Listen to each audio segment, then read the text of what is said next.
Les amis, bonjour, bonsoir, ça dépend du temps et de la fréquence à laquelle vous me recevez. J'espère que vous allez bien.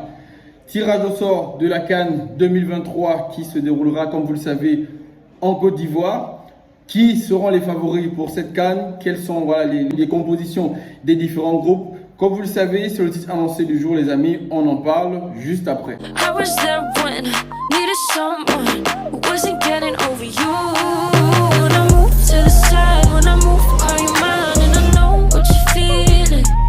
Et donc les gars, comme annoncé, on va revoir ensemble effectivement les tirages au sort de cette CAN. Et donc sans plus tarder, on va s'intéresser au groupe A, donc le groupe composé de la Côte d'Ivoire, logiquement qui est le pays hôte, qui sera accompagné par le Nigeria, la Guinée équatoriale et la Guinée-Bissau. Et donc clairement dans ce groupe, on se dit déjà d'emblée que les deux grands favoris de ce groupe, c'est le Nigeria et la Côte d'Ivoire. La Côte d'Ivoire déjà parce que c'est le pays hôte et en tant que tel, naturellement ils seront poussés par sa population, par le fait de jouer à domicile. En plus de ça, ils ont également un très bel effectif quand même. C'est vrai qu'ils n'ont plus des grands joueurs comme on le sait dans le temps, mais quand même ils ont une équipe assez solide, un effectif quand même assez outillé, avec une très bonne jeunesse, c'est vrai, mais une jeunesse quand même assez expérimentée. Donc en plus de ça, ils seront à domicile, facteur très très déterminant quand on sait effectivement que ils auront l'appui des supporters, l'appui effectivement de toute leur population et ce sentiment-là de jouer à domicile. En plus de ça, le Nigeria, de son côté, on sait, le Nigeria, ce n'est plus une équipe à présenter. Ils ont toujours répondu présent dans toutes les compositions, que ce soit en Coupe d'Afrique, que ce soit en Coupe du Monde. C'est une équipe qu'on sait grande d'Afrique et donc même grand en termes de football, donc de manière générale. Donc dans ce groupe, clairement, avec la Côte d'Ivoire, ce sont les deux grandes équipes qui se détachent favoris dans ce groupe A. En dehors de ça, la Guinée équatoriale et la Guinée-Bissau également, ce ne sont certes pas, on va dire, des grandes nations de football. Ils sont peut-être moins favoris que les deux équipes citées précédemment. Mais dans cette CAN-là, ce qu'il faut dire en principe, il sera difficile de préciser ou de dire clairement quelle équipe pourra être favorable. Parce que, à mon avis, cette CAN, c'est l'équipe qui en voudra le plus, qui aura plus faim, qui pourra potentiellement l'emporter. Et donc, dans ce groupe A, la Guinée équatoriale comme la Guinée-Bissau, ils peuvent clairement, déjà qu'ils sont les outsiders, ça c'est clair, mais ils peuvent clairement faire sensation, ils peuvent clairement surprendre les deux grands si effectivement ils ne font pas attention. Parce qu'au regard de ce qu'on a vu des prestations de la Côte d'Ivoire, même s'ils jouent à domicile, on se dit quand même que ce n'est pas une équipe imprenable. Donc ils peuvent être pris par n'importe quelle équipe, dont la Guinée équatoriale qui a un très bon jeu, qui est très bien fourni, ou bien la Guinée-Bissau qui, comme on le sait, une équipe qui nous surprend toujours à chaque fois.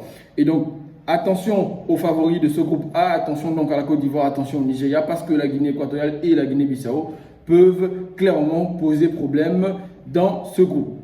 Et donc le groupe B, c'est le groupe composé effectivement de l'Égypte, du Ghana, du Cap-Vert et de la Mozambique. Donc là également, tout comme dans le groupe A, on a d'emblée deux favoris de nom qui se détachent. L'Égypte déjà, on le sait tous, les pharaons d'Égypte avec Mohamed Salah et tout le reste. On sait que c'est une équipe qui a gagné à maintes reprises la Coupe d'Afrique. Je crois même que c'est la nation africaine la plus titrée dans ce sens, si je ne dis pas de bêtises. Et donc au-delà de ça, l'Égypte sera accompagnée par le Ghana, donc les backstars du Ghana avec André Ayew, Jordan Ayew et tout ce qui va avec. Ce sont certes une équipe avec des grands noms, mais quand même avec aussi une très bonne jeunesse.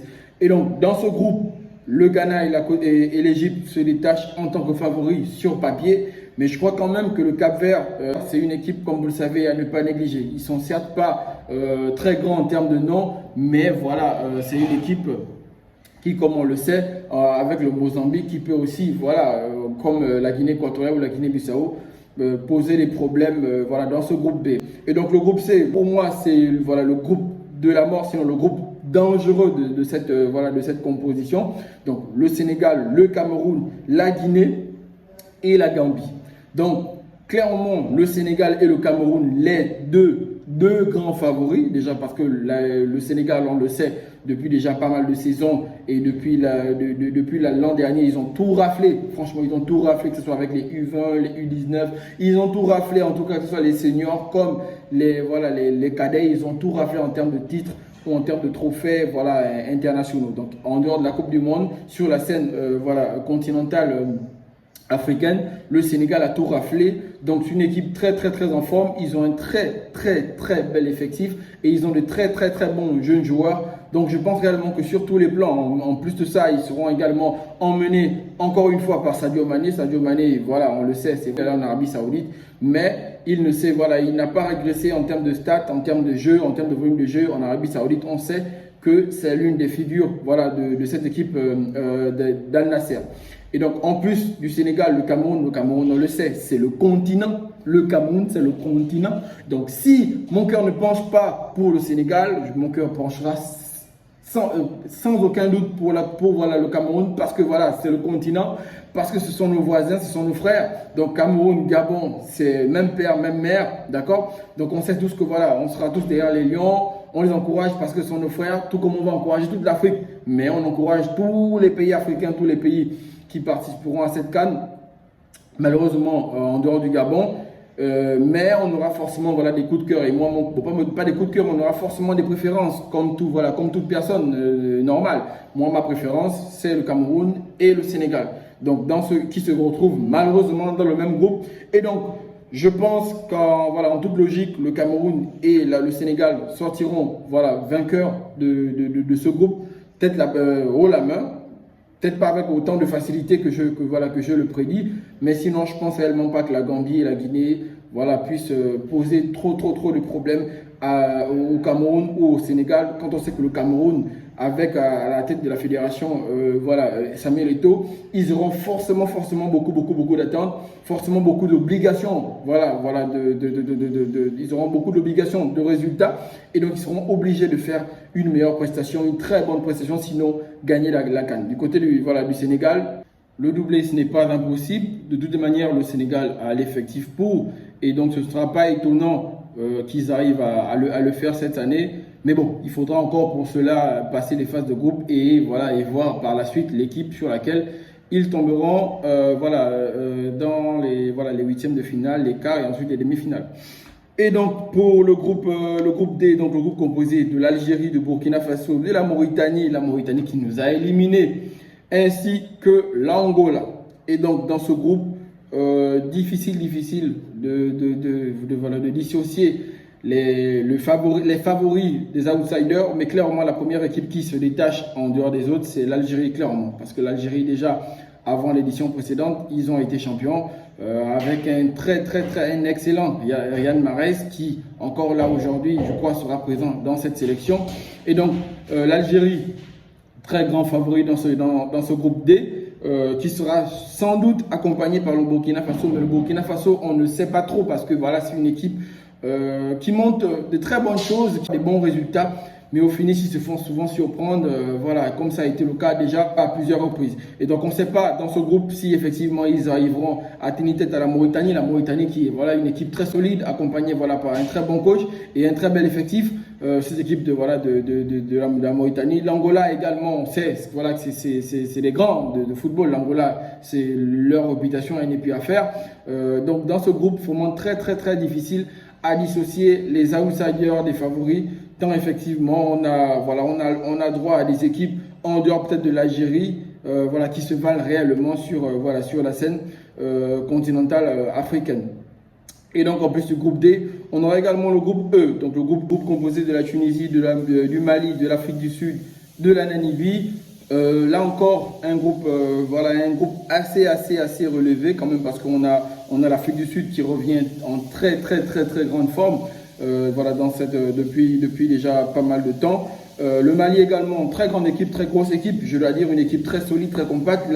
La Tunisie, on a pu présenter la Tunisie, donc clairement dans ce groupe également, en dehors de la Namibie qui pour moi est le pousset de ce groupe.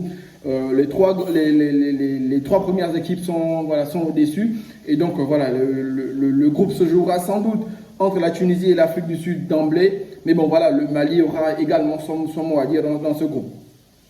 En ce qui concerne le groupe F, on aura effectivement le Maroc, la RD Congo et donc nos frères du Congo que je salue au passage, la Zambie et la Tanzanie.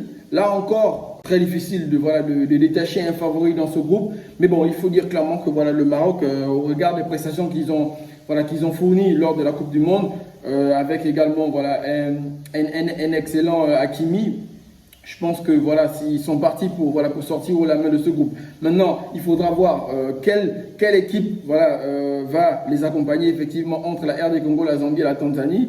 Je dirais peut-être la RD Congo parce que voilà, ils produisent quand même un beau football et parce que ce sont également voilà, une équipe qui répond toujours présent durant les différentes éditions. Bon, après il faudra faire attention également à la Zambie et à la Tanzanie. Donc difficile à dire, difficile effectivement à dissocier qui se détache comme favori ou comme outsider dans ce groupe en dehors du Maroc. Mais pour le reste, je crois quand même que ça reste jouable pour le reste des différentes équipes. Et donc de manière résumée les amis, c'est un peu voilà, la composition de ces différents groupes. On espère effectivement que voilà, on aura droit à une très belle CAN, mais surtout à du très beau football. Bonne chance à toutes les nations qui auront l'honneur de participer à cette CAN. Bonne chance à toutes les équipes. Et puis voilà, on se dit à très bientôt et on se donne rendez-vous le 13 janvier parce qu'il faut le rappeler, le match d'ouverture aura lieu effectivement le 13 janvier entre la Côte d'Ivoire et je crois la Guinée-Bissau. Je crois que ce sera voilà, le match d'ouverture. Et donc les amis, on aura l'occasion effectivement de débriefer tous les matchs voilà, de cette CAN, de la première journée jusqu'à la dernière. Et donc d'ici là, j'espère que le contenu de la vidéo aura été plaisant pour certains. Si c'est le cas, n'oubliez pas comme d'habitude de liker, de vous abonner, de partager, mais surtout d'activer la cloche de notification pour ne manquer aucune de mes prochaines vidéos. D'ici là, je vous souhaite de passer une excellente soirée, mais surtout, prenez soin de vous.